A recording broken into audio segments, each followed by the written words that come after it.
it's Freddie Roach has probably been telling his guys there's light at the end of the tunnel now, right? And so fighters that have a long career, like your Jose Ramirez, who looks like he's going to be here for the long run, you got to start looking for another trainer when one possibly looks like he's on his way out. Feel good about that? Is that a cap to the story? Right? What else could it be? I'm not going to say you're shaking thing. That's mean. Why not? Because it's not that. It's Freddie Roach has been a trainer for... Can't hold the pads, bro. Can't hold the pads when you're shaking. You're so mean. That is mean. Jose Ramirez will take on Danny O'Connor on July 7th in Fresno. The event will be on ESPN and viewed by all 12 people who live in Fresno. The 25-year-old Ramirez... Fresno. Fuck, that's true, dude. That's true. Central Valley blows. Fresno sucks. Come on. You're so weak. Sucks. What's there to do in Fresno? Go to a Ramirez fight? Yeah, that's in July. Okay, well, that's going to be a crap. And we're going to go to a fight in 2 weeks, but I'm not eating at the Save Mart Center. Like, what do you think food... do you want me to open table and, like, see how many restaurants actually get a 4-star rating? Can I eat somewhere that doesn't have rats? Yes, do it. Let's see what Fresno brings. Yelp. All right. There you go. Where Andrew and I are having lunch. Restaurants in Fresno. Let's see. I'm looking. This is where Andrew and I will be prior to the fight. If you want to join us, I am going to be looking for. There's not a single 5-star. There's a 4.5. Damn. There are 2 places. Okay. The Annex Kitchen, which makes pizza, has 4.5 stars. Chef Paul's. I'm not going to eat at a place called Chef Paul's. You know why? It's soul food. I don't like soul food. That's it. That's the highest rating. That's barbecue. What are you talking about? Weekend Dreams, Burgers, and Grill. Okay, we might be eating here, Andrew. Anything that's got burgers that's got a 4.5 review and barbecue, I might be in. All right. Rocket Dog Gourmet Brats and Brew. Are these right by the arena, or what are you looking at here? Dude, Fresno is 1 square mile big. What are you talking about? You haven't been to Fresno in a while, have you? You have forgotten how small it is. Yeah, no. Yeah, you're right. Dude, downtown is 4 buildings and the arena. Don't call it a comeback.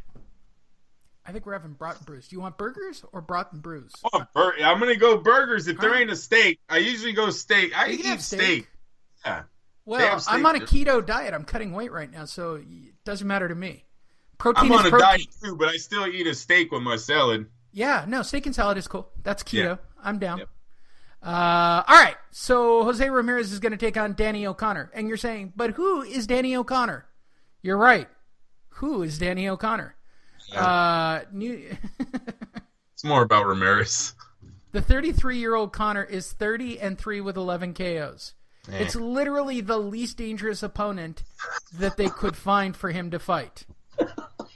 He's only got 11 knockouts in 30 fights. I guess Sergio Mora was not available? I mean, that might have been the only person with less actual punching skill in this weight class. Did I cover it? Yeah, no, you're good. All right, cool. No comment?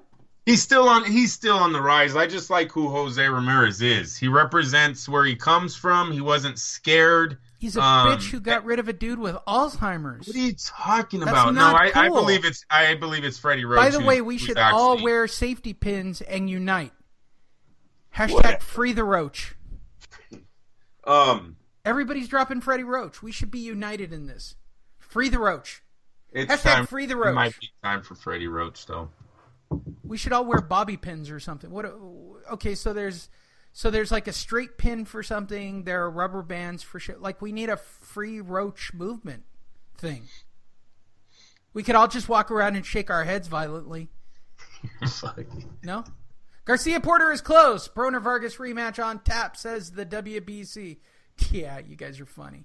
On May 25th, the purse bid went out for welterweight fight between Sean Porter and Danny Garcia for the vacant title.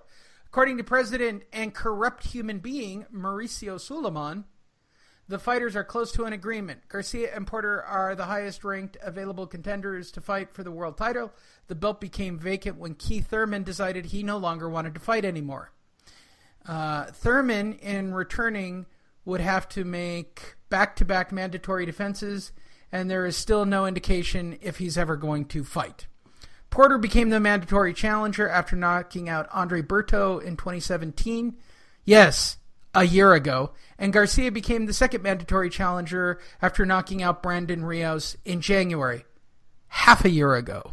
Good fucking Lord, we gotta wait for these fights. Following Garcia's victory in Las Vegas, Porter entered the ring and traded blah, blah, blah. And Suleiman also revealed that the sanctioning body is planning to order an immediate rematch between Adrian Broner, and Jesse Vargas, who last month took part in the WBC Eliminator and fought to a 12-round majority draw at the Barclays Center in New York. Adrian Broner should be ashamed that it was a draw. Should be ashamed. He fought a smaller guy. I don't even know what this is about. Does anybody get that Broner is a shot fighter?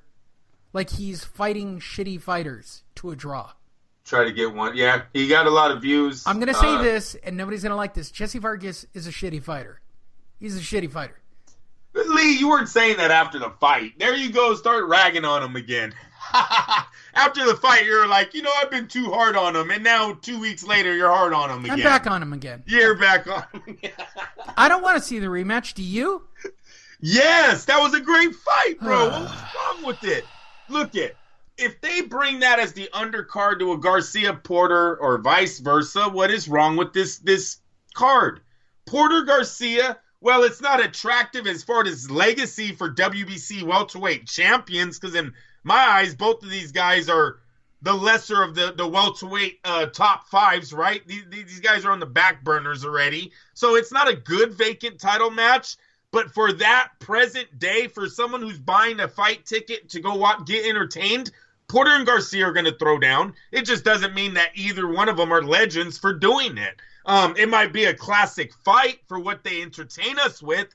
Get what I'm saying is about their resume, what at the aftermath. And then on the other side, flip side, that's the same story for Vargas versus Broner. Even though they had a classic matchup, I would love to see that fight again. It was very entertaining. Nobody gave a shit about Golden Boy's Garcia-Velez fight doubleheader on ESPN. So quoteth me on this. Golden Boy promotion doubleheader that featured 19-year-old Ryan Garcia's unanimous victory over Jason Velez was watched by 281,000 people. Let me tell you how low a number that is. It's that low a number.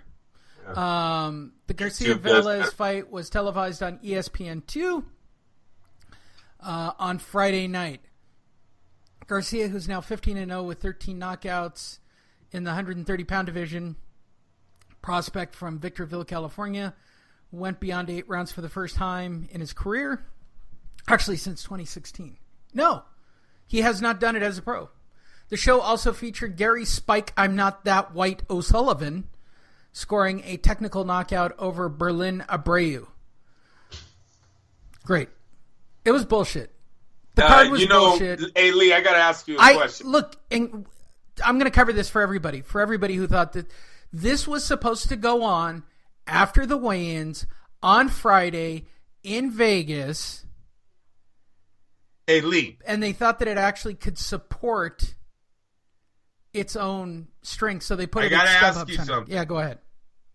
Can you buy Instagram followers? Yeah, you can. I don't like the 281 when they've been, promoting for the last two fights. So he's got, the big deal is Ryan Garcia has 857,000 followers on Instagram and 61,000 followers on Twitter. And he could it's not a bad number based on the math. If you're saying that the 281 that showed up are because of Ryan Garcia, dude, what is that? That's 40% of your fan base showed up to watch the fight. It has to be. It ain't O'Sullivan. It's about 20. It's about. If you're looking at this mathematically, it's a free fight. I would thought it would have been a little bit bigger. It's about 20 to 30% of his followers. No, I know the math on this kind of stuff. 20% is good. And what you're telling me makes sense. What you're telling me makes sense is just because it's free. It was a bullshit fight card, Andrew. This was supposed to be 19. On. Look, you would think that at least a half of his followers are 19-year-olds. Well, yeah, they don't know where ESPN is, and they've got to ask parental permission. They got to ask permission to use the TV, Andrew. You know how much this kid flooded his fight on his Instagram? I don't follow him on Instagram. I'll just take your word for it. But could you imagine how much he flooded this fight? I'm sure he did. And he got about 25% of his people to watch the fight. Look, based on the math, they should be really happy. And I'm going to tell you why. I don't think ESPN's this happy. would have been a bigger number. No, the fight would have been a bigger number if the weigh-in. Look, if this was all on ESPN, right? And you had the weigh-in between Canelo and Triple G followed an hour later by this fight card, you would have had double or triple the number. I think Oscar De La Hoya released these numbers because he's tired of people saying this is the next him. I'm just saying. I don't like it. I think they're releasing it because I think they're happy with the number. You are on national television. The boxing world, the diehards alone, you're saying that the 281 is strictly his fans. We know that is not true. It's ESPN The Deuce, dude. That's a hard fight to find on a Friday night. Oh, the Deuce is not mainstream. Jason Velez is well known in the diehard circle. This was a major step up for this 19-year-old kid. You are talking about an undefeated top-ranked prospect at one time in Jason Velez, an HBO former titleist contender in Velez. This was a step up. 281. I'm just thinking Oscar said, "Hey, release the numbers. Let's humble him just a little." He's just bring it down just a tad, because in the world of network television, 281 views ain't shit, kid. Oscar De La Hoya is getting viewed by millions in his first fight out of the Olympics. That's what Oscar's telling him. That's what he's telling us. Excuse me. That's just me thinking. I think they're happy, dude.